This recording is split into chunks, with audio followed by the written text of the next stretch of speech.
under God, indivisible, with liberty and justice for all.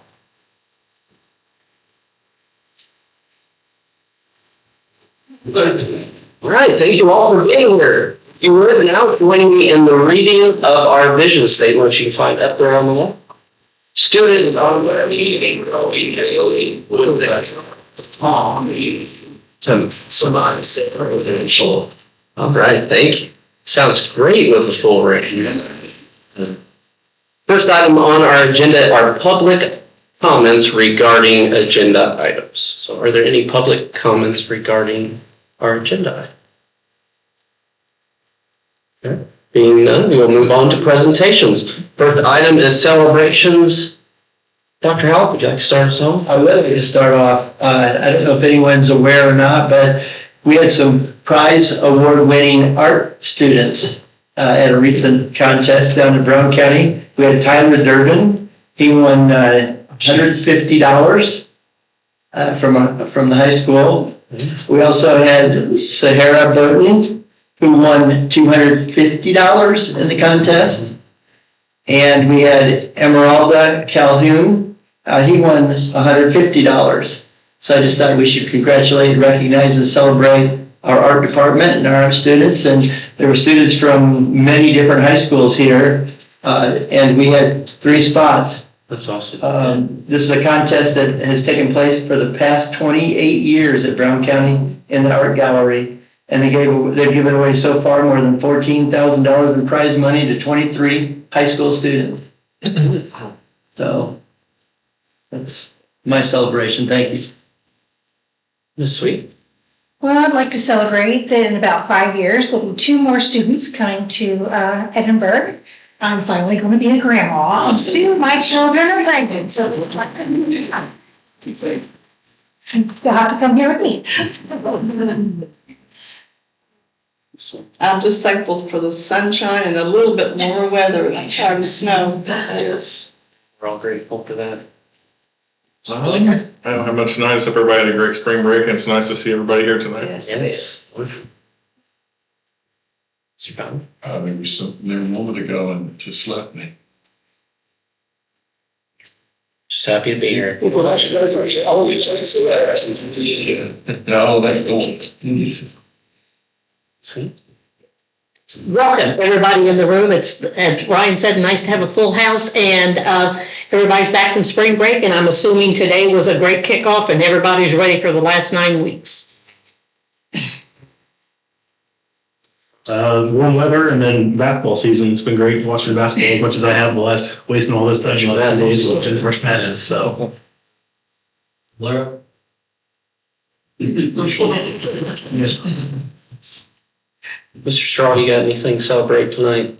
I'd like to celebrate all the hard work my operations team did over spring break. Very hard, diligently, making the place look amazing. From floors to outside facilities, everything looks great. Can't wait until baseball season's starting. We're starting to work on the field now, so I'm excited to see. I want to thank them. Do you remember, Mr. Bowden? It came back to me, yes. I've been on Facebook a little more lately, and every time I scroll down, I'm seeing another senior highlight, something that's going on at Eastside. I'm loving the content creators and what they're doing for us. So you'll learn more about that tonight. No? Yeah, bring it on. If you all missed out, you really missed out the Friday before spring break. There was staff versus student basketball game over at the high school gym, and it was entertaining. I'll just say that. If you missed it, you need to put it on your calendar for next year. So, Mr. Rocky. I would celebrate Kenna Strebel. I know we've talked about her before as well, but I just love to highlight our seniors. And she, in the time I've been here, we've never had a Cato Scholarship Award winner. That's through the IHSAA, and her sister was our first one that I'm aware of a few years ago. And I just received word last week that she won the Cato Scholarship as well, along with there's just 13 seniors across the state. And so she'll be going up in April to celebrate at the Colts Complex, and it takes quite a bit to be acknowledged for that. It's a $2,500 scholarship, and she's just an awesome kid, as you guys know, and I want to acknowledge her. It's wonderful. Thank you. Move on to building reports. Yep. Shane, you want to start off for elementary? Sure. Okay. We will be starting IRE tutoring this week for third grade students over at Eastside. Those who are going to be taking the summer school and then the retakes to pass that test as well. The original window was right before spring break, those 2 weeks. And so we got all of our students tested, and those who passed, we celebrated them. And then students who need a little bit of extra help, we've started identifying those students and contacted families. So tutoring for that starts tomorrow.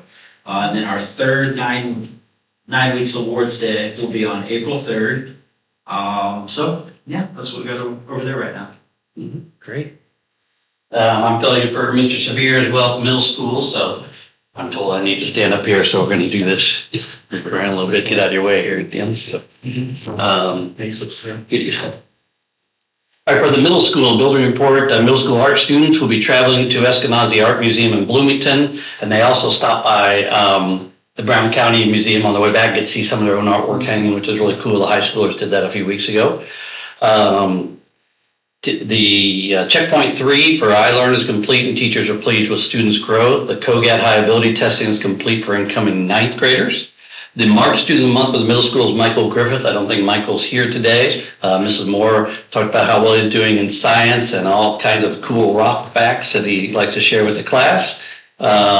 He really is excited to get to volcanoes and dinosaurs, according to them. So that's for Michael Griffith Middle School. For the high school building report, if you weren't able to join the choir concert the other couple of weeks ago, it was a successful concert and 25 girls did an awesome job of participating. It sounded really good. It was in the cafeteria, just a neat concert, neat setting. And I want to give a shout out to Mrs. Griffin for directing.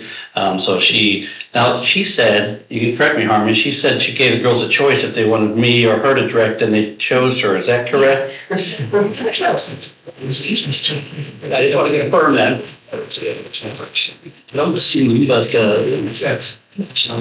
Yeah, we had several students that went to the elementary to assist with handing out books for Tri Kappa. And then I was also going to mention the art students that already went to Bloomington and won some things at Brown County. One of those students, Tyler Durbin, she's also one of the 7 students that are doing projects for Leadership Johnson County with our group for the senior citizens. So some tie over there as well. So for Student of the Month, I always send out a thing that says I need to give me a grade level of somebody who you think is doing an awesome job. And Mrs. Chandler is here today, but I had several others as well. Said they'd love to see Harmony personally receive recognition for being such a hardworking Algebra 1 student. When Harmony first came to her class, she was lacking confidence in herself and struggled a little bit in math class. I watched her confidence in herself rise to a new level, and her desire to do well shows in her work ethic. I wish I had a room full of Harmonies. And somebody mentioned today, if we had all Harmonies in our building, the job would be pretty easy, really. Explained it all about that. So Harmony's also in dance. She's also in the choir. And when you mention Archie, I go up and get to see some of her artwork up there every once in a while too. So she does a little bit of everything. We're not going to make you dance or sing or anything today. Okay, so congratulations, Harmony.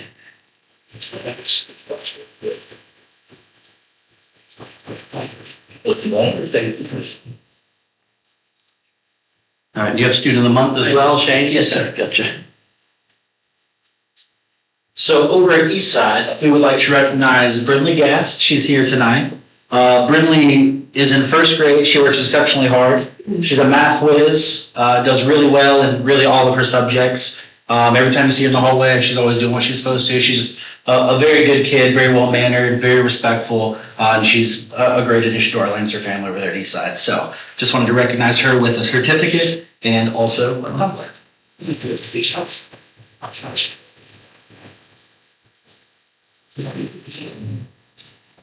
And we're also going to get a picture of you, so don't sit down there, really, come up here, we're going to do a picture. Then we'll have Harmony come up afterward, we'll celebrate a minute here with you.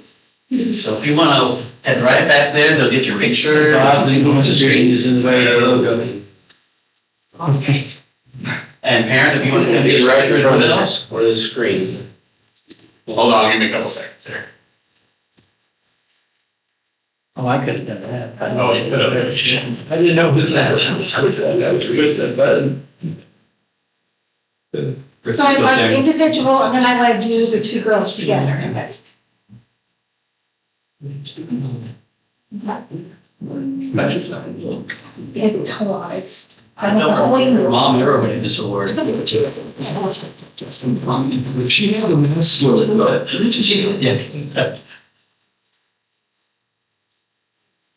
Her brother did. Actually,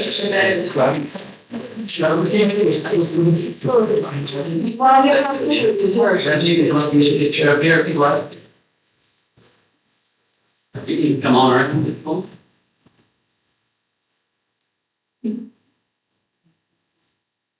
Awesome. Sherry, doing good. You can step up there if you want. And then when you want two girls together. Two girls Awesome. together. Okay.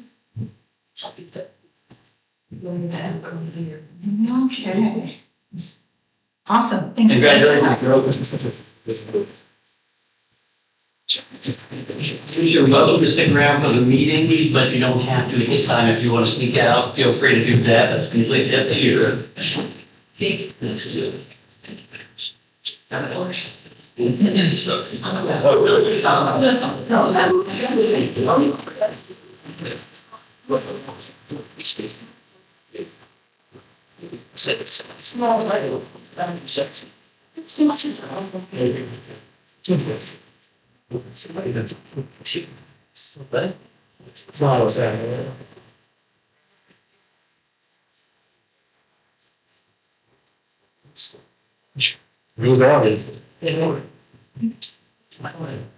Well, we're all.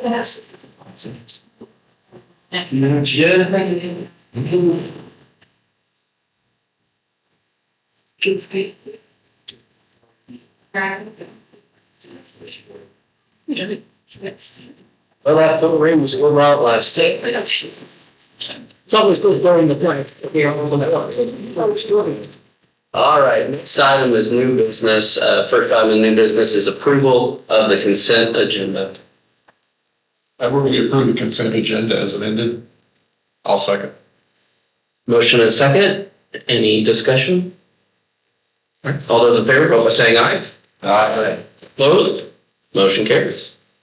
Next is recommendation to approve field trip pay rates. Will be going from 13 to 18 per hour for bus drivers. What I have been told, this was a long overdue adjustment. Looking at some of the other rates around the county, it seems appropriate, yes. I'll make a motion, we approve change the pay rate for field trips for bus drivers from $13 to $18 per hour. Second. We have a motion and a second. Any discussion? All right, all those in favor, vote by saying aye. Aye. Opposed? Motion carries. Next is the content creator report. Total teacher, if you guys want a printed copy of my slides, I put them out if you want to mix them around. If not, it's not, won't hurt my feelings, but just want to make sure you had it. I'm Abby, for those of you that don't know, I'm one of the 4th grade teachers here. There's also Sherry and Jody. I know Dr. Halleck likes to start things off with the who, what, when, where, why, so I went ahead and tried to stay with that as best as possible. Hopefully I cover all of that. The first thing I want to start with is where we send the content information. As you can see on that picture on the left, we have what's called Class Dojo at the elementary school level. It hits 950 parents currently. One of the coolest things about it is when the parents register, it automatically changes the language to whatever language they choose. So if I have Spanish-speaking parents in my classroom, I can send that parent a message and automatically translates it from English to Spanish. They will reply in Spanish and it automatically sends it back. So a lot of the times if you're on there, I've rewrote everything because it will translate what I wrote in the Spanish, not what the actual flyer says. So it'll look a little like redundant, but it's because it will translate it automatically. The other things we use, our school website has been updated. I know Mr. Phil's been working really hard on that as well. And we have the Daily Journal and its sister newspapers, as well as our social media of Facebook. This was just some information that I wanted to pull for you guys just to give you an idea. The Edinburgh Courier currently sees about 4,500 people, with the Daily Journal on the weekday about 16,000, 17,000 people. So anything we're putting in the Daily Journal is hitting that many people.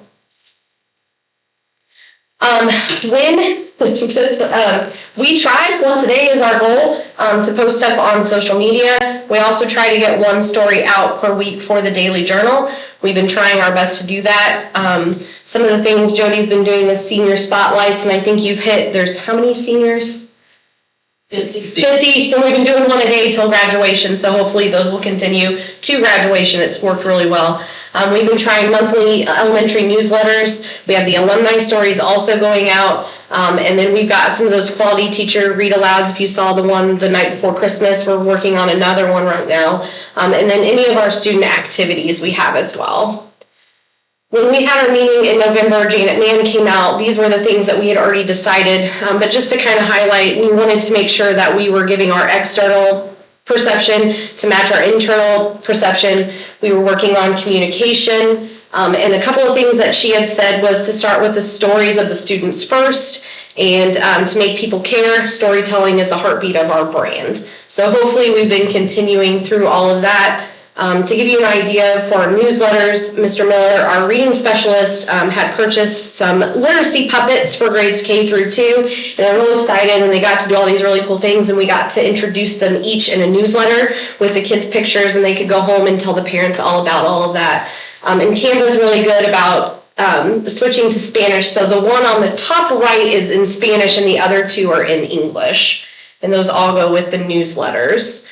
Couple other things, again, are the senior posters on the right-hand side. Jody sent the seniors a Google form and asked them for their pictures. I know she's had to work a couple of times with some of the pictures that were sent in and everything. But she's worked really, really well and made those look like magazine covers. And you can see Tiffany Shepner shared hers, and then all the people that commented and liked and everything. So the parents are really enjoying it as well.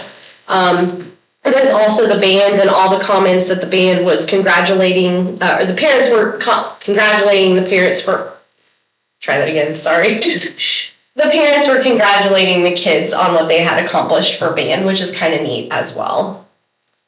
Some of the things that we've been working on for the paper as well. The middle bottom is what I submitted to social media, but then the paper, the Edinburgh Courier, kind of picked it up a little bit differently, as you can see, and then you'll see later in a different slide, the Daily Journal picked it up a little bit differently as well.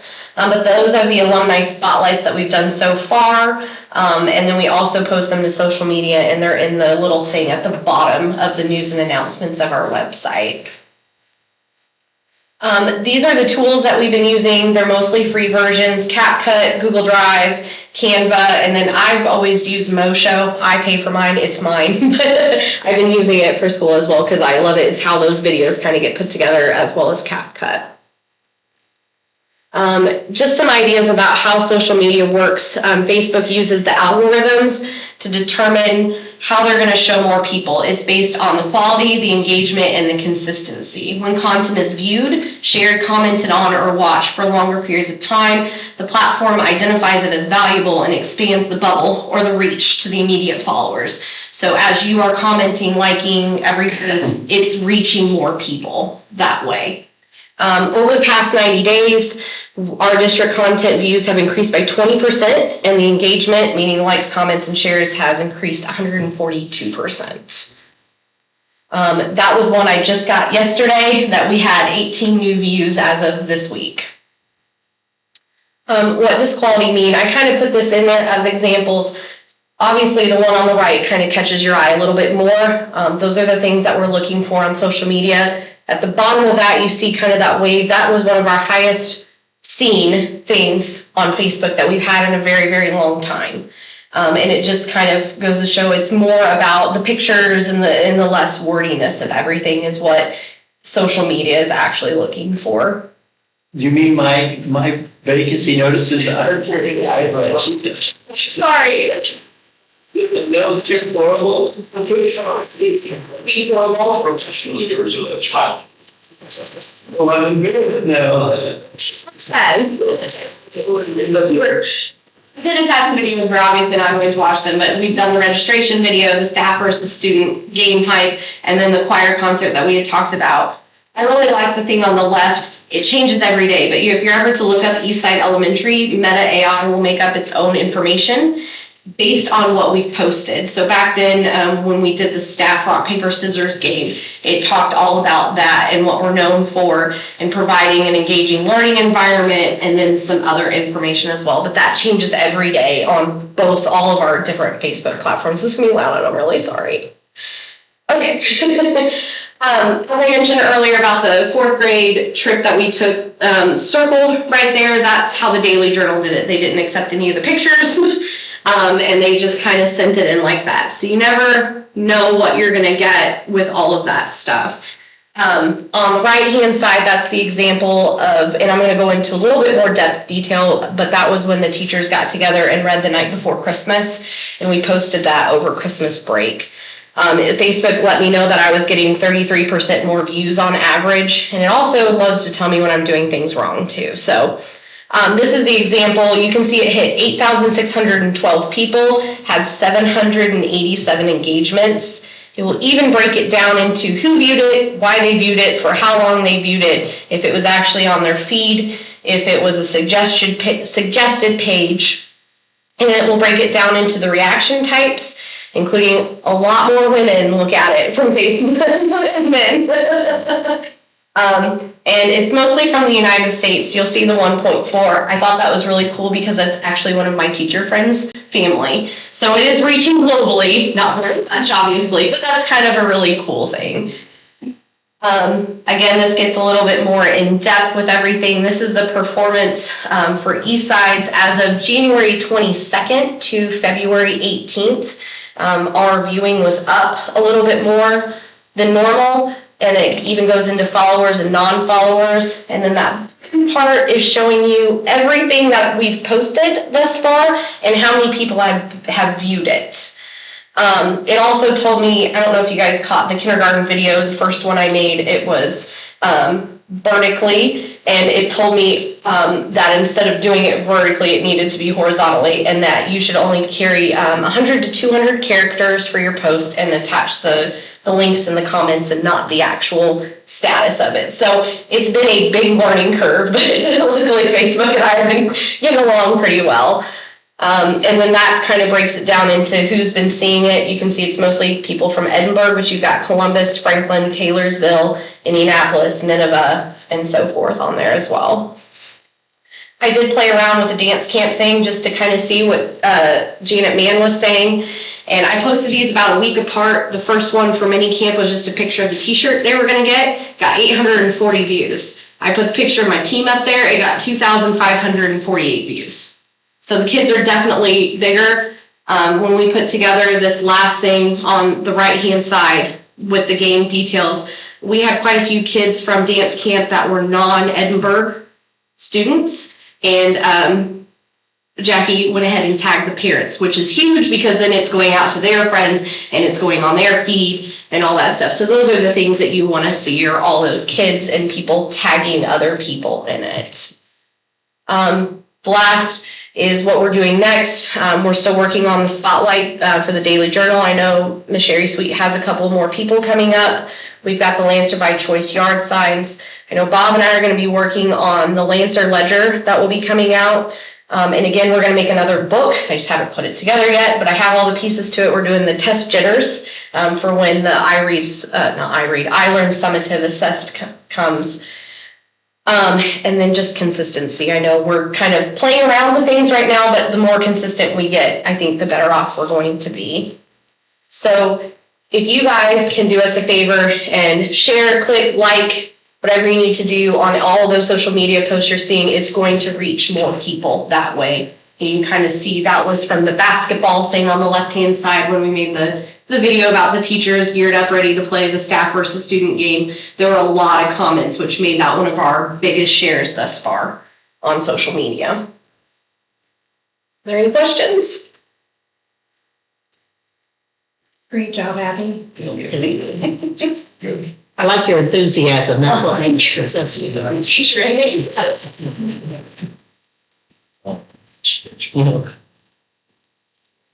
you have that? One second.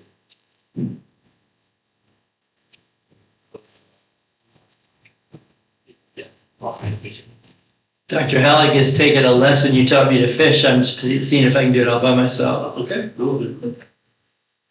And share. Minimize, and it should be there. There you go, see. That's right. All right, next item is financial report 2025. Perfect. Very well. I'll come here formally to present to you also tonight.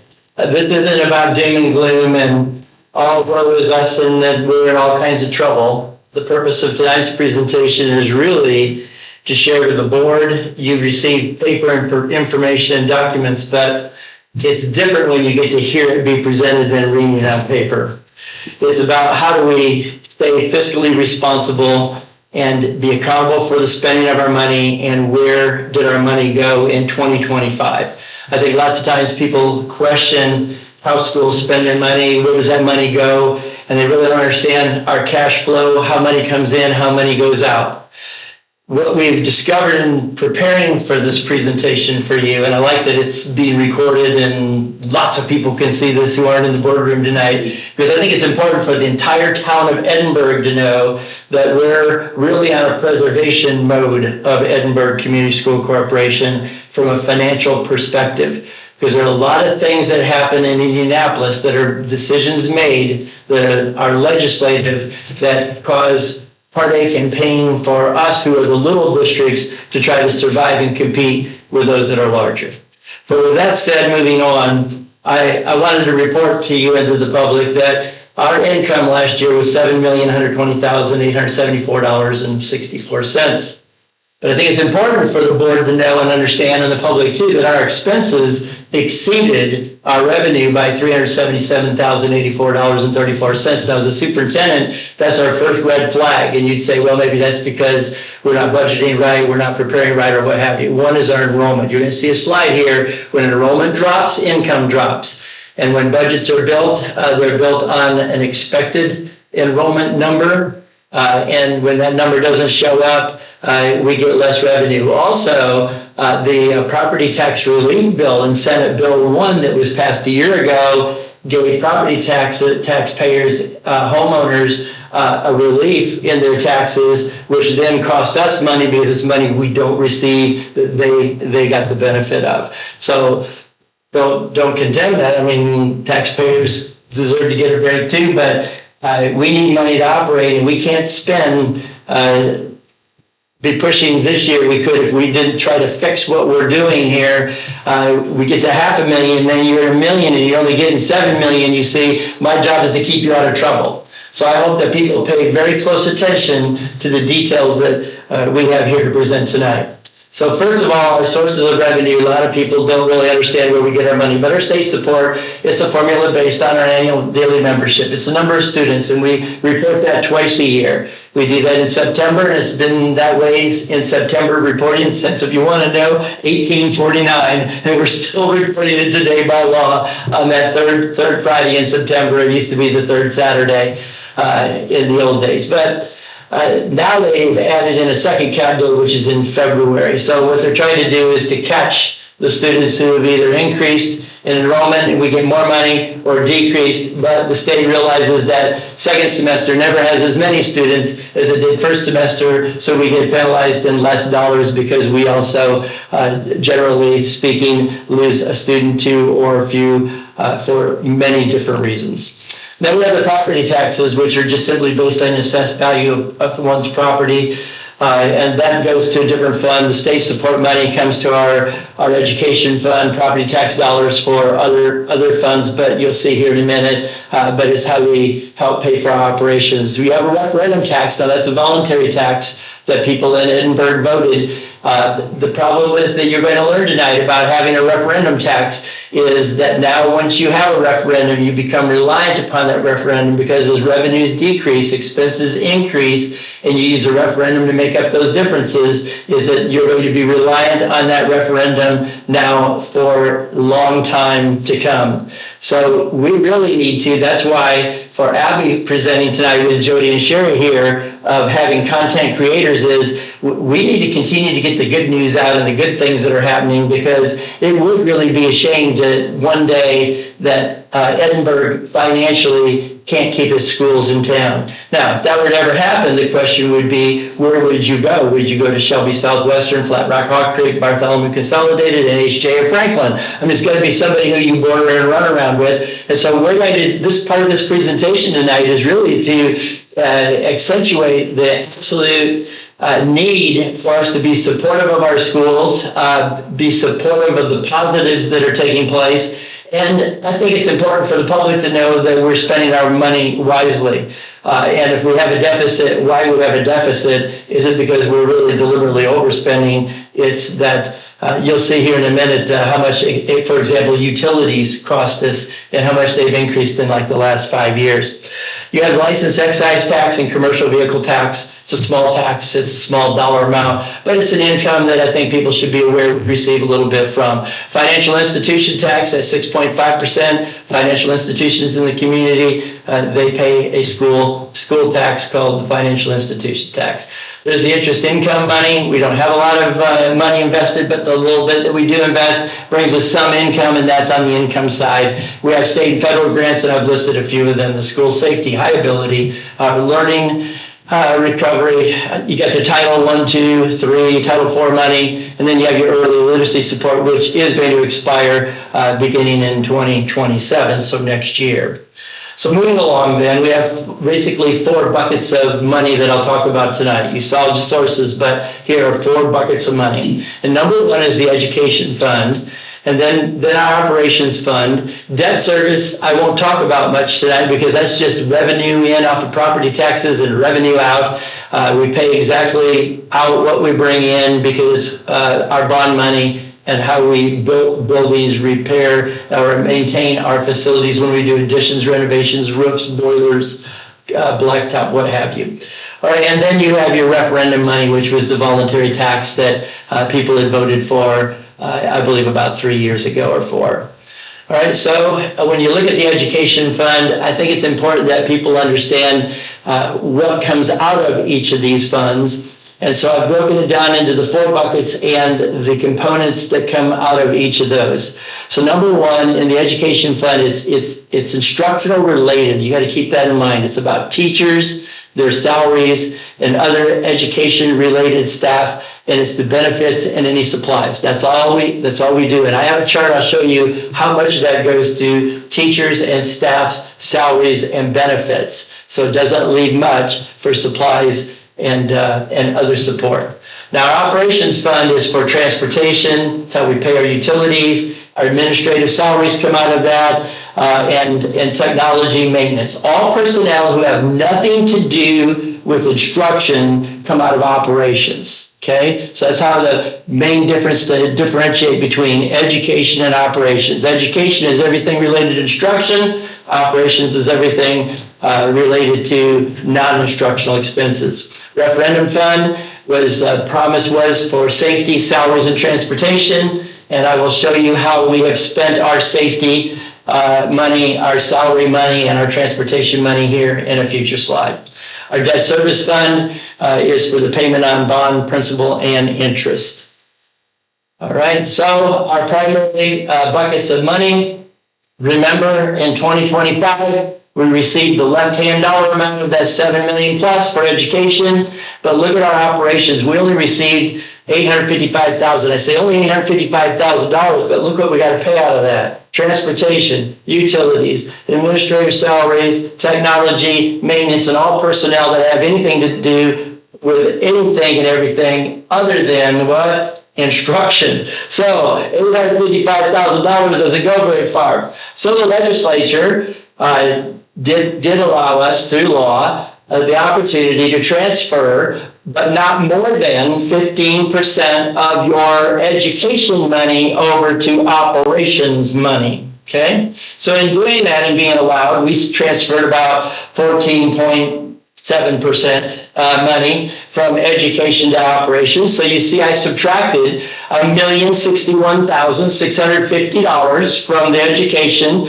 and the arrow is taking it from bucket A over to bucket B there, which is titled operations, and that brings our operations up to $1,843,713, or we would not be able to function as a school district without the ability to transfer. Now, keep in mind, when you move $1 million over out of instruction, what does that mean? You have less money to do what with?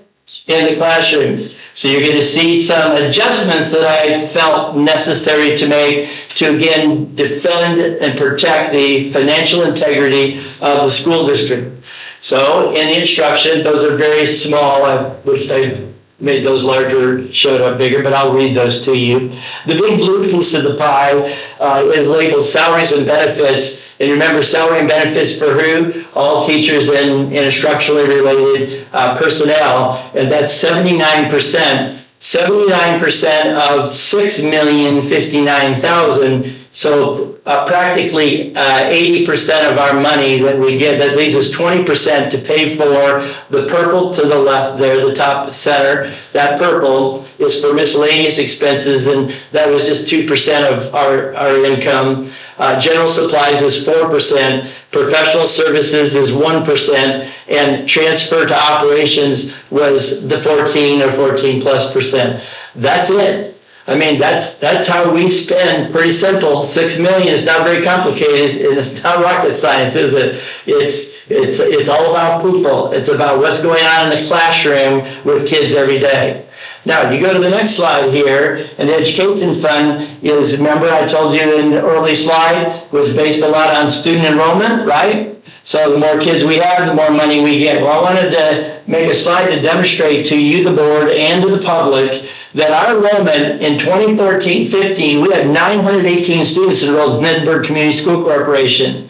And this year, on count day, we had fallen to 720 students. So you take 198 kids or whatever, 200 kids, at the $8,000 and some odd dollars that each pupil has a general value to us, $8,500 or whatever, and take 8,500 times 200, and that's how many millions of dollars we now don't have that we had 10 years ago. Things are changing, and they've changed dramatically over the last 10 years because Edinburg needs growth.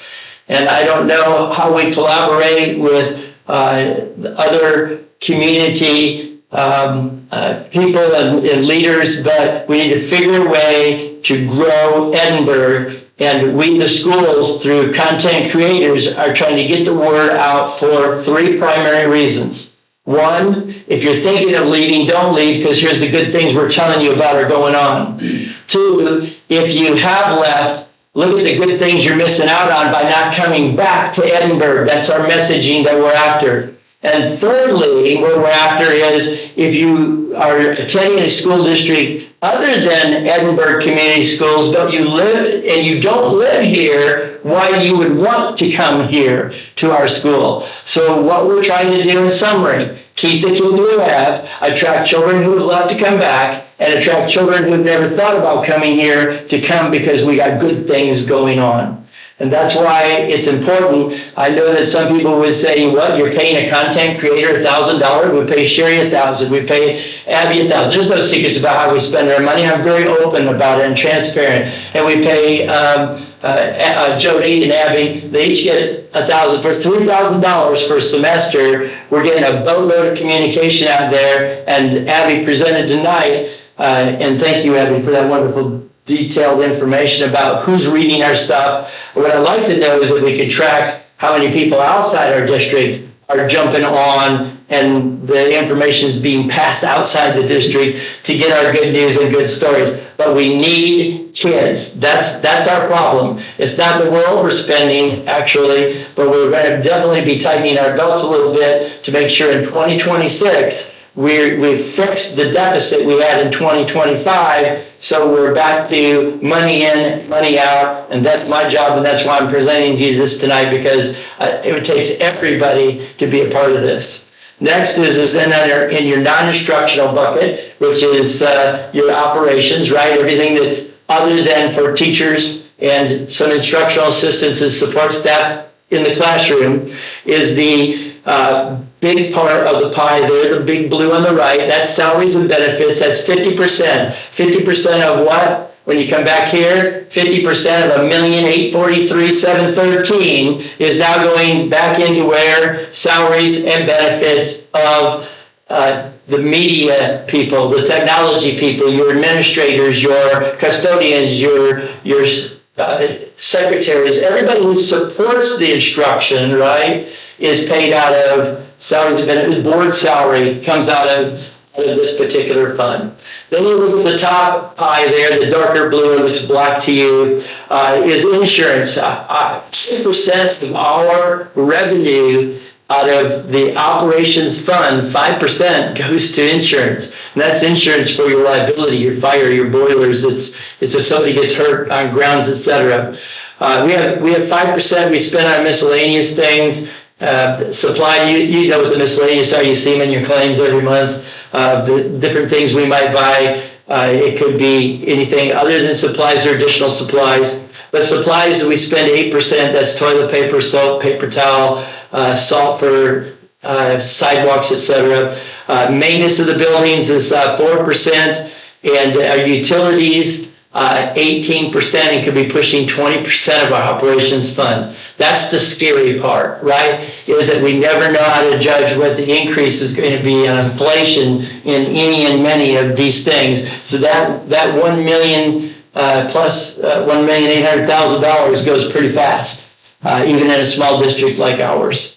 So you move on, and I wanted to show you the utility bill comparison. So I went back and I asked Ross here, our business manager, to find me what our bill statements were for the last 5 years. So in 2021, we were spending $226,000, a little more than that, on utilities. That's electric and gas, water, any utility bill that we have, all combined, $226,000.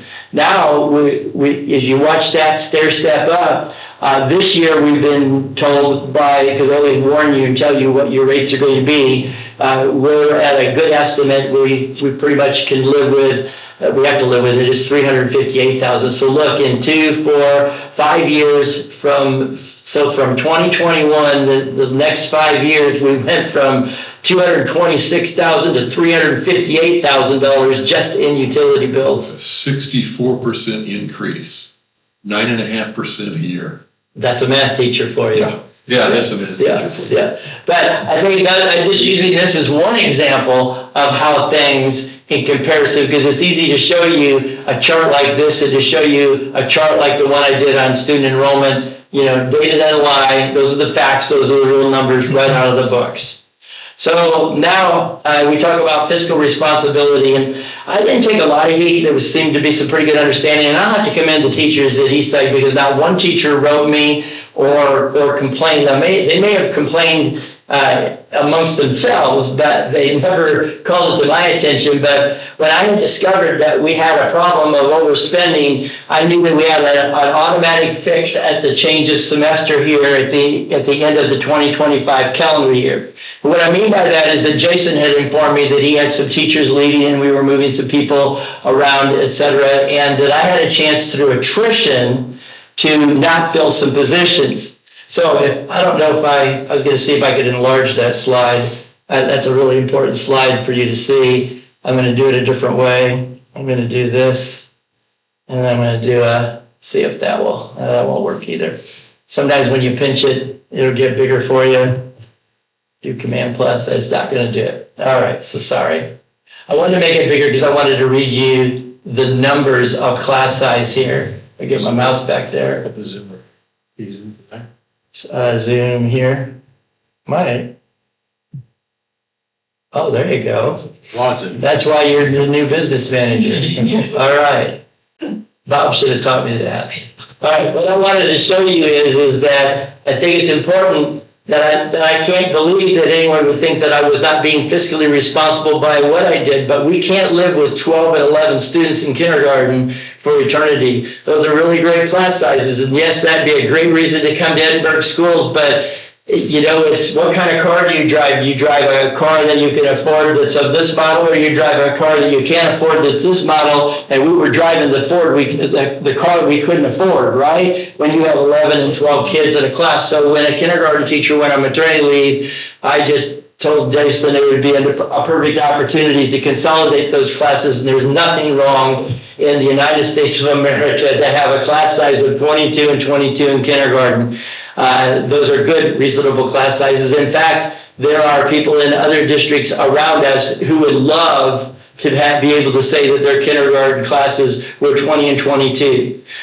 So then in the first grade, we had 17, 18, and 21, so we lived with that, right? But you get to fourth grade, and we had 14, 11, 18, and 11. Well, it just didn't seem to make sense to me that when we had someone leaving in the fourth grade at the end of the semester, why we would advertise it, because we always did and the status quo was the norm, that we had a chance to fix a problem and not hire an additional teacher. And when you have 14, 11, and 11, and a class of 18, we consolidated them, and they came out with 16, 17, and 20. All right? What's even going to be more important here is when you see what that saved us for the 2026 fiscal year, and then over a 5-year and a 10-year period of time. When one Lawler, we had 2 Lawlers at the school, their spouses, and one took a job at another district, and one had a chance to go back and transfer to the high school. So when that came about and took place, we had the opportunity to not replace the one Lawler and take and move somebody who had left, the one who left, not replace them. So we had 12 and 13 in fourth grade class, and we combined them to 22 and 22. Now, so we went from starting the school year, this current school year in 25, we started with 19 teachers, and I dropped that down to 16 at the end of the semester. All right? If you mathematically take and crunch that out, we reduced spending by not replacing those 3 teachers for the 26 spending year, $178,000. You take that over a 5-year period, and we continue to just stay status quo. The norm was 890, but looking at 10-year, we're watching, because it's the superintendent's responsibility to look further than the end of our nose, and that is further than the end of the current year, look 5 years and 10 years out, and that's how I've survived, I believe, 26 years as a superintendent, is I've got to always be looking 5 and 10 years, not just what this year is going to say. So that's an example of just that one day of conversation with the principal and making that one decision saved the district $178,000 of that shortfall of $377,000 we had. All right? So continuing to move along. The next slide takes us to education fund cash balances. I think it's important for people to know that in 2024, we still have a very solid cash balance. Now, I don't like to go by percentages on cash balance. What I've learned to do over the years is to have an appropriate cash balance that would be able to cover all expenses in any one month, especially the 2 months in a year we have 3 payrolls.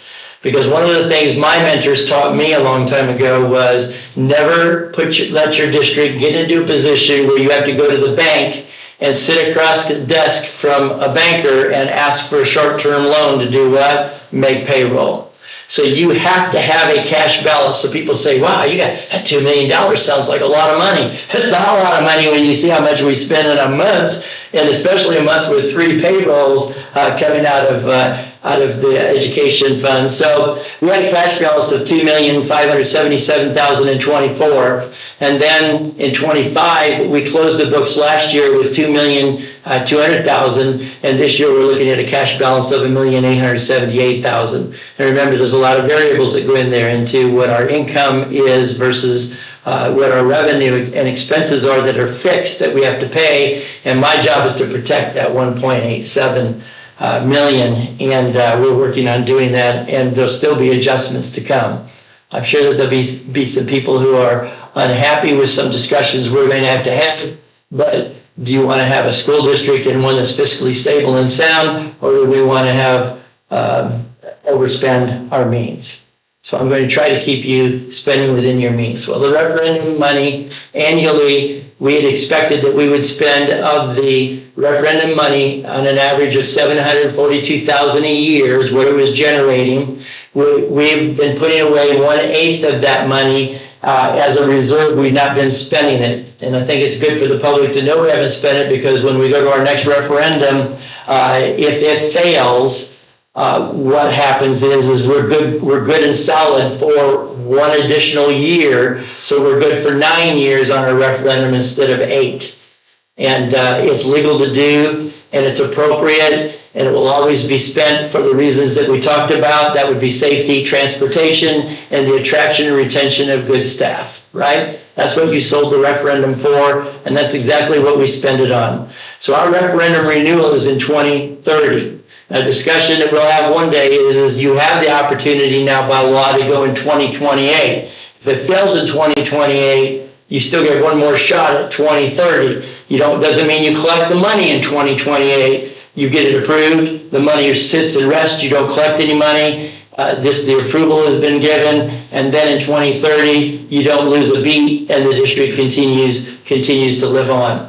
But I'm going to show you in a minute how reliant now we become on the referendum, and I cannot stress how important it is. And I'm like the outsider. I'm a Judson County kid and lived around here my entire life, but I'm outsider in Edinburgh, and I'm here to work with you and to help you as your superintendent. I'm not going to be here in 2030, right? I'm going to be 75 years old soon, and at what point do you not be a superintendent anymore? But I still love the challenge, and I love to have the opportunity to be here tonight to talk to you about this. But when I leave, I want my name attached to a surviving school district, and one that's thriving, and not one that's failing and not have been fiscally responsible. So we'll have reserved $742,000 at the end of the referendum. This is annually, we deduct about $92,000 of the $742,000 each year to save you for a year, because off your cash balance and the reserve we've set aside, that'll get you from 2030 to 2032. You see my thinking? I'm trying to be real logical here. I'm not being pessimistic, because I'm going to be very optimistic that the people in Edinburgh will want to keep their schools and keep them thriving and keep them here. The thriving communities help support thriving schools, and thriving schools certainly make thriving communities. And it would be sad to ever see the day that you didn't have a school in Edinburgh because we weren't fiscally responsible in handling the money, and the voters chose not to, because that's the choice they're really making. All right, next then is I made a chart for you on the referendum expenditures, and I know it's a little difficult to see. Maybe if I do what I was just taught there by my new mentor. All right, so I'm going to slide this over. And you see that little teeny weeny line at the very bottom left that has $1,595. That actually was how much we spent the first year on school safety. All right, we just got in the referendum and we spent a measly $1,595. And then on salaries, we that first year in 23 spent $297, almost $300,000 of that dollars on staff salaries and benefits to attract and recruit and become competitive, or be more competitive. Our starting salary is I believe $45,000, and I think I saw somewhere where Greenwood starts theirs at $51,000, Franklin $50,000. We got a little ways to go to even get our beginning teachers to attract beginning teachers to want to come to work at Edinburgh and continue to attract the best. So we can work on that as we talk and negotiate with referendum money. But remember, whatever money we negotiate and we bargain and we give to salaries and benefits, guess what? It's there permanently then. It's in the schedule. And without another referendum, you don't have the money and you can't afford to sustain it. So it means drastic cuts. Like I said, this isn't about a war with us. This presentation is really to be viewed as, I hope, positive, is that you have when you leave tonight, you have a better feeling and a handle on where our money is coming from, where we're spending our money and it's going to, and how reliant every one of these buckets is on each other. Remember, education, operations, referendum, you can't run without the three combined. Make sense? And I'll take questions here in a minute, but as I slide over the slide in 2024, of that $7 million of referendum plus money, we spent $603,413. And this is right out of your books. I mean, this is public information and right out of your ledgers. And we spent $17,421 on transportation. We bought new cameras and safety stuff for the buses that year. And then in 2025, last school year, we spent $16,000 on school safety. We spent $644,000 on staff salaries and benefits for recruitment and retention of staff. And we spent $365,000 of the referendum as promised to the public on transportation, which is a couple of new school buses. And we have a great bus fleet. You know, you have to keep a bus for 13 years by law in Indiana now. And so Bob bought, I think, 2 buses last year and 1 new one for this year. We have, 4 bus routes. So 3 of our 4 buses are brand spanking new, even though we have one that's kind of a mechanical problem already that's new. But that's just like buying a new car, right? But just want you to know wisely how we are accounting for this money. And I was here in 24 and spending that, and I was here in 2025 spending that money. Again, trying to do it right.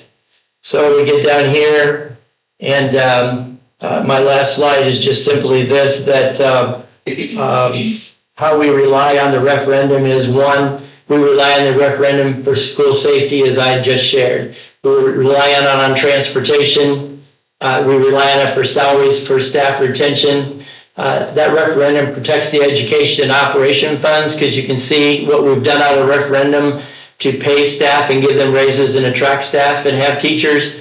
Protects your cash balance in your education fund. And, overall, it protects what I see as Lancer Pride, because without Lancer Pride, you don't have schools, and without the money, you lose the Lancer Pride. So I'll just open the floor for questions from the board, if you'd like, and I'll answer them to the best of my ability, and I can lean on Ross to help me too, but I'd like to know your reaction. And I did this exact presentation for the faculty and staff over at Eastside. We had everybody come over there after school one night, and I thought about doing it for the community, and I thought no better way to do it for the community than do it at a public board meeting, have it be recorded out on YouTube, and it's permanent, and maybe a good life financial lesson for everybody. So I don't know, what's your reaction? I poured a lot of time into this, making sure that the money is right. I appreciate the presentation.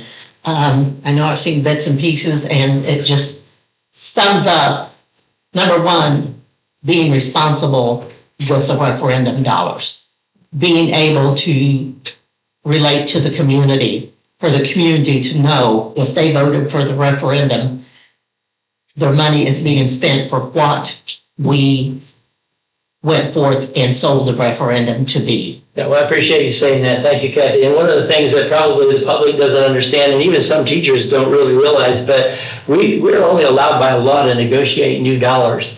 So we've gotten no new dollars really, and very few new dollars the last 2 or 3 years, because we're a small district in the way the formula works and our attendance, our student enrollment, right? So the raises we've been able to give teachers have been solely out of what? Referendum money. So if it hadn't been for that, then our staff would have gone several years without any kind of a raise of increase in salary and benefits. So plus all the other expenses that are going up. But thank you. Yeah. Anyone else? I think it is very easy to look at this presentation and see doom and gloom, but the reality is, in order to fight any battle, you got to know where you're at. We know where we're at. We just have to Well, let's see it this way, because we identified that we had a problem and it was beginning to evolve, right? So by jumping on it right now, we fix it, that's the positive. The doom and gloom would be if we were neglecting this and being negligent, not paying attention and talking about it publicly. That's when you get yourself in trouble. Now it's doom and gloom and it's an ugly picture. My goal is, as I told Ross, that his job depends on having no red ink at the end of, so he has no control over some of that, right? It's how the state formula falls out. But we lost, I think, about 98,000 in tax relief last year. I think we're going to lose about 190-some thousand this year out of property tax relief, and it's going to be about 265,000 anticipated in property tax relief next year. So you see, it's not getting any better. It just continues to get a little bit worse.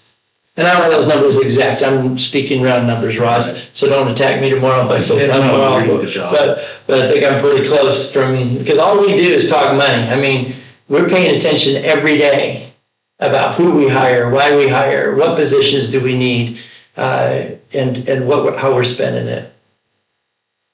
But it's the state support the tax dollars. That's not our friend as far as the laws that are being passed.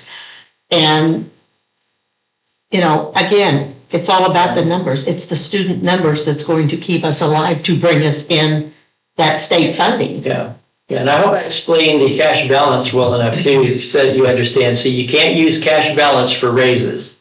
So that's another thing I should be perfectly clear about for the public and everyone to understand. We're only allowed for salaries and benefits to negotiate new money. So if we don't get any new money, the only new money we get is through the public voting to say, we love our schools, we love our teachers, we love our community, and we're going to vote for a voluntary tax called referendum. And with that referendum, that's how you're able, when there's a district like ours getting no new money from 1 year over the previous, that's part of the decline and demise of our cash balance last year, which I did not like to see, because then January the 5th, I'm always calling the business manager and saying, what was the cash balance? You balanced the books on December 31. How much money is in the bank? And when I was told that we were in a negative, then we got to firing into finding out why and making this presentation. Because I'm not comfortable in being in a red, even if it's a few $100,000.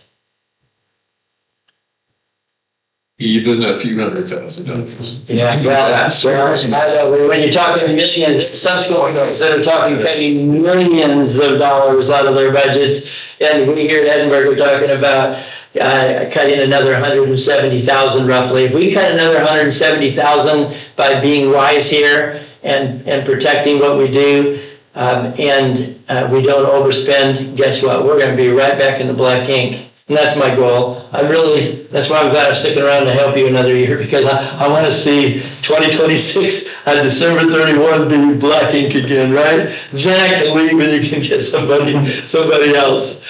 I think a reality, and you pointed this out to us before, is we're not the only school district dealing with declining enrollment. No. That's true across the board, seems like, so. Yeah, Well, I hope that was satisfactory enough. As incomplete as it might be, it's a lot more complicated than that, but I wanted to keep it basic.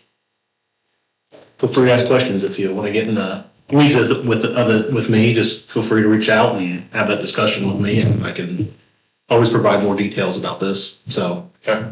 Was the last year that there was new money came in for us to be able to increase salaries from new money? No, I don't know. I've always had to work more. You know what I mean? We never really counted on a whole lot of new money there. Teachers went for years, like 8 years stretch for a while with no raise. I don't remember. We haven't had any new money since a referendum. Of any significant, yeah. Well, those raises for teachers in particular is from it, specifically education fund, which is always going to solely be on your student counts. So the only reality is with losing students was if you somehow receive more students that for some needs had special needs, where you get additional funding for those. So possibly you lost some kids but then you gained other kids, where you could receive additional revenue for. But in reality, when you're constantly losing students, you're gonna lose, education fund money as well. And the recruitment of kids back to the district is going to be really, really important to us, and not having more kids choose to leave. As we do research and study, the number one reason that kids leave our schools, and it's all on the DOE website. Anybody can Google and find out where did X number of kids leave Edinburgh to go where. And Bartholomew Consolidated gets many of our children, even Center Grove gets some of our children, Franklin, Shelby Southwestern. We have 3 children that I found on the DOE website that are enrolled in the Clarksville Virtual School. So they live here, stay here, school here virtually down the river to Clarksville. I mean, what can we offer that we're not offering that would cause those children as parents to decide that by golly, Edinburgh's a pretty darn cool place to live and go to school. And I don't know how to crack that code yet, but we're talking about it, aren't we, ladies? We're trying to figure a way in our leadership team. We haven't had a cabinet meeting yet that we're not talking about what can we do to be better. So, okay. Thank you, Dr. Hall. You're welcome. Next item is East Side Food Clothing Pantry presentation. Mr. Hall? Hello, that sounds very official. It's not a presentation. I served as the counselor over at Eastside. I've been in that role for the last 3 years. Prior to that, I worked for a nonprofit, Adult and Child, that contracted with Edinburgh School Corporation. And so in that role and in my previous experience, I've gotten to see a lot of the need and a lot of the struggles that some of our kids encounter on a daily basis. When I came back here, one of my original pipe dreams after I worked in Franklin schools for a while was trying to start a food bank, something like that that could help some of our students who maybe had some food insecurity issues at home and things like that. I was told at the time that previously I think the Gleaners had helped out and used to send home some backpacks with food and things like that. But after COVID, all of that kind of went away. I do know that Mr. Batman works with a food pantry here in town. I know that there are some resources. I work very closely with the United Way every single year to provide resources and things like that for our students as well. However, recently this has kind of come back up, and to be fully transparent, this is a bit of a passion project of mine. And so I wanted to come to the board to just let you know that that is something that I've been discussing over with leadership at Eastside. We have several funding sources. So on the tail of Dr. Howell's presentation, I'm asking you for zero money. I don't need anything from the board except for your support and your willingness to allow us to create an account I talked to Mr. Dietrich, and he had said that I needed to talk with you guys just about creating an account for us to store some funds. We have a company that reached out a couple weeks ago. They were willing to donate just completely randomly and out of the blue. They were willing to donate $1,200 to our school corporation. They had said that if it could go to food insecurity, then that would be ideal. I've also talked to a few people with the American Legion, and then a couple of the little committees that we have around town, like the Hope. They work. They're a teacher-led organization through our school corporation. They write grants and things like that for people. So all in all, we've already raised over $3,000. I need a place to store that money. I wanted to bring that to you guys to see if the board would approve us creating an account, a safe place for us to store that money. It would fall under all the same precautions as everything else that we do with finances here. Everything purchased would, of course, be tracked and kept, and receipts and all of that. So I simply bring that to you to let you know that I have a place to store things. I have several people who have already sent us checks. I just need a place to safely store that money so that we can help really in emergency situations. Teachers see these kids every single day, and while there are great resources around, there are sometimes that families don't utilize those. There are sometimes that those pantries are not open. And so if a teacher noticed that a student, reported that they hadn't eaten in 2 days, we could go to our supply, we could provide them some food to maybe get them through a week or so. With that, I also would like to incorporate a little bit of clothing. Miss Allison, she's our nurse over at Eastside. She does a lot with Clothe a Child, and I know so I don't want to encroach on that either. She does a phenomenal job with that. We run that program every year around Christmas. But if we have a little bit of extra clothing that, we've been able to acquire, families in need, it's winter, they need whatever, or it's summer and we only have kids, who just don't have enough clothes or adequate clothing or appropriate clothing, we want to be able to help meet that need as well. So I just wanted to kind of give you guys my vision real quickly and just ask the board to approve us creating an account that we can store that money so that we could help meet that need. I also will answer any questions if you guys have any. Ross, couldn't that become an ECA account at the school? So I just know, like we, for example, have the Clothe a Child, so we currently have that. We've kind of combined into having just one fund for our donations. So we have Clothe a Child, and then we have some other community involvement. Are there individual line items in that fund? So we created a corporation. Specific for, so that wouldn't go somewhere else. Because that's what we do with Clothe a Child. We receive that money, that all goes in 2050, but there's a specific account, expenditure account that we adjust appropriations whenever we get that money. So I guess we need more approval for that. So you just need a motion to create a fund for the East Side Food and Clothing Pantry? Is that the long and short of it?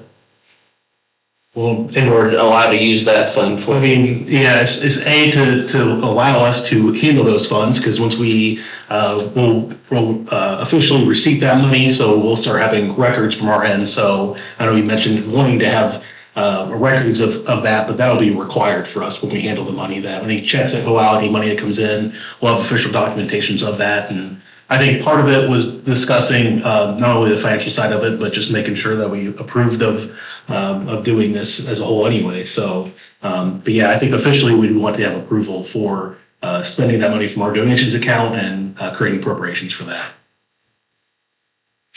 Any other questions for Mr. Holt?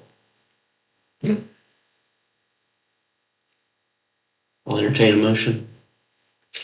I move that we allow corporation to receive funds that have been designated for food assistance and clothing assistance, and that we deposit those funds in the appropriate account and allow for disbursements from same.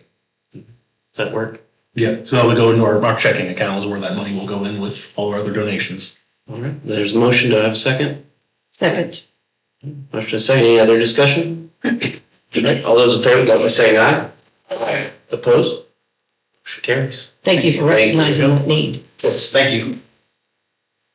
All right, next item is the Consumer Science Out-of-State Field Trip to General Gyms International Market in Cincinnati, Ohio. Make a motion to approve the Consumer Science out-of-state field trip for Jungle Gyms. I'll second. Motion and a second. Any discussion? All those in favor, vote by saying aye. Aye. Opposed? Motion carries. That's a neat store. All right, old business. Upgrade South Classroom Wing and Office HVAC, Mr. Straw. I have a copy of this. They received an email it to you guys. It's basically it's the layout of the elementary school and all the different phases. So what our goal is energy efficiency. We see our expenditures increase constantly with utilities. That's everywhere. It's not just our school. Utility costs are rising drastically. So what can we do about it? Well, let's focus on things like energy efficiency in regards to heating and cooling is one of our biggest expenditures. Lighting is a very big expenditure. So with help of Performance Services, they helped us in our project for 23, 24. I think it's when we started this, and it started implementing in 24 and 25. We did the high school, middle school. We're not done with that one, but we're going to roll that into a next one, and I'll follow up with that at a later time. But for the elementary school, we're going to start phasing it in. This project is going to start in August. To keep costs down, we're going to be able to start the construction in timeline of August 10th, and they're projected to be done by the 17th of October. So working with Mr. Stinger, we're able to work in zones, and I can probably pass a few of these around so you have an idea.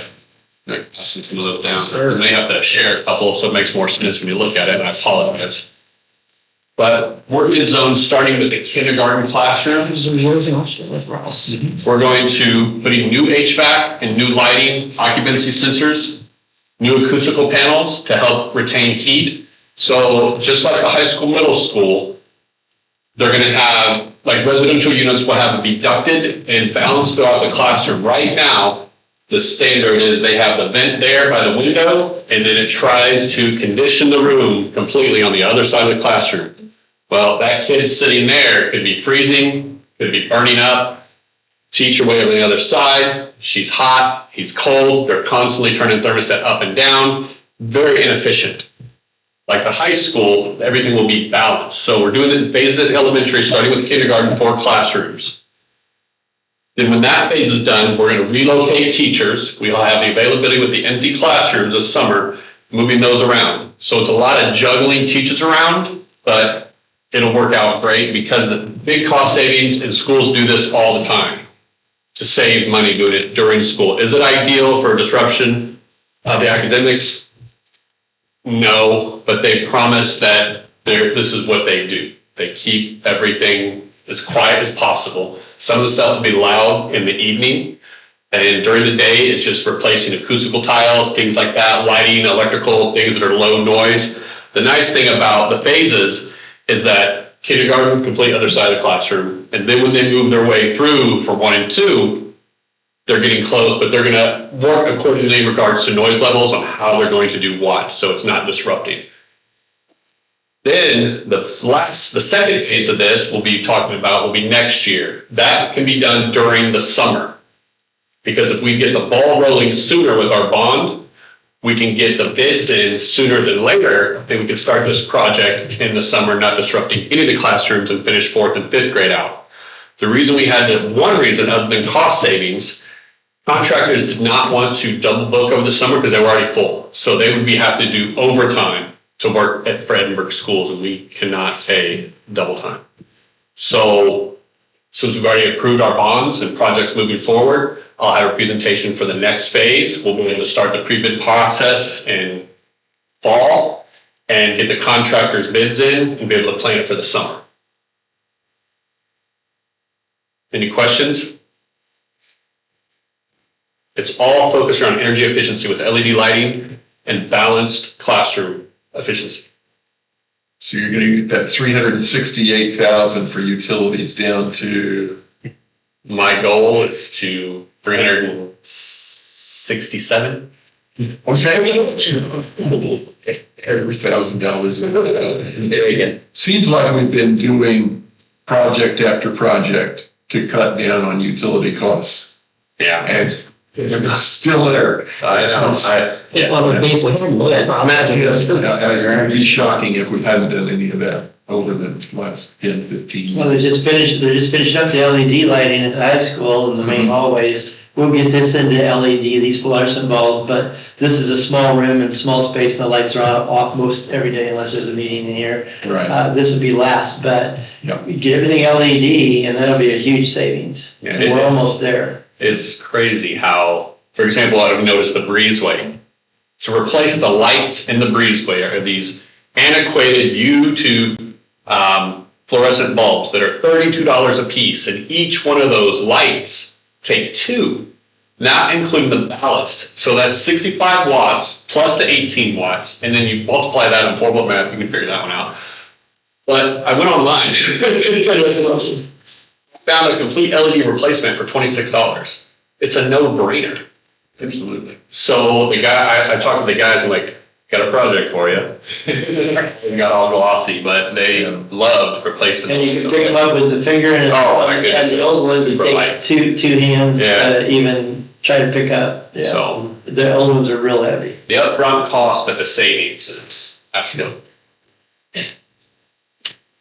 And again, I'll email all this to you. I worked with Mr. Shetner, we went through all of this. That red is the office unit. It's the whole office area. They're going to do that over fall break. Instead of displacing anybody at the office, they said once everyone's out, we'll have a week to knock that whole area out. That includes a new boiler, new circulating pumps, a new rooftop unit for the elementary school office area, and balanced ductwork throughout.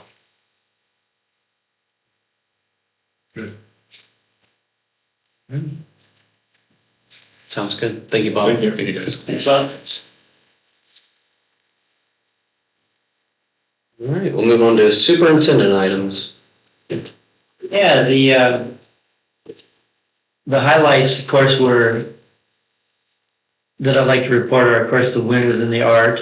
It was great to see the audience tonight for the celebration of Students of the Month. The East Side Faculty Staff Meeting I'd mentioned earlier, there's old handouts from that meeting if anybody'd like to have one that's available. And let's see, there was something else I was gonna say and it's not written on here, do you remember? It was on my computer, but my computer shut down. Sorry. Website? One for me. Oh, yeah. Here's the other. Yeah, it's a website review, thank you. Kathy on occasion has mentioned that, there's some old stuff on that website and about meeting review, so we put together, Kathy and I did a committee. It's my committee, if it was board organized, then it'd be a public meeting, but I organized a committee and Kathy's on it. And we're going over every single item on our website. We're clicking on it to see if it needs to be there, if it's necessary, could it be improved, how could it be improved, what are we missing that we don't have. Bob's on the committee, Abby's on the committee, Jason's on the committee. We got some real tech thinkers there, and we're working on improving our website so it's comparison to, we want to be the envy of others. Come in, be easy to use, easy to find, and trying to find out what it is people want to know they should be able to find on it that's missing. That's what we're after. It's kind of going from that vacancy posting example. Yeah, well, I gotta talk to Abby about that, how I get a template for versus Bud. Excuse me. If it's simple enough for Kathy to use anytime, should you?